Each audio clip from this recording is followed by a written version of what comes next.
Nagulantang ang mga residente ng Barangay Cabuluan, Urdaneta City, Pangasinan matapos manalasa ang umano'y ipo-ipo sa lugar pasado alas 3 ng hapon kahapon. Ang malaking sanga ng puno ng manggang ito bumagsak dahil sa lakas ng hangin.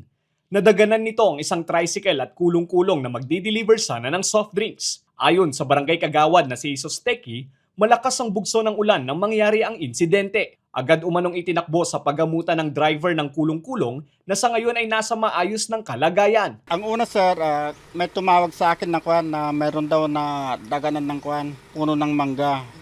Tinawag ko doon sa barangay at tumawag din sila ng mga fire department na pumunta dito. Nung pumunta na kami dito, mayroong daganan na 2 tricycle.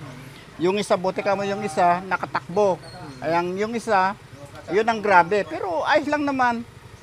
Tapos mayroong senso, binuksan namin kaagad yung mga puno doon, yung mga sanga-sanga para iligtas yung nandun sa loob. Umaasa naman ang tricycle driver na si Tatay Melquedes na may papaayos ang kanyang tricycle na pampasada. Wala na sir, hindi na pwedeng ihanap buhay. Kaya nga kung makaano ng tulong, maparipir yung sidecar. Matapos tumila ang ulan, nagsagawa ng clearing operation ang mga opisyal ng barangay kasama ang Bureau of Fire Protection at Panelco. Nawalan din ng supply ng kuryente ang ilang mga kabahayan dahil sa mga nasirang linya ng kuryente. Samantala, patuloy pa rin nakararanas ang Eastern Pangasinan ng mahina hanggang sa malakas na pagbuhos ng ulan na ayon sa Pag-asa ay dulot pa rin ng habagat.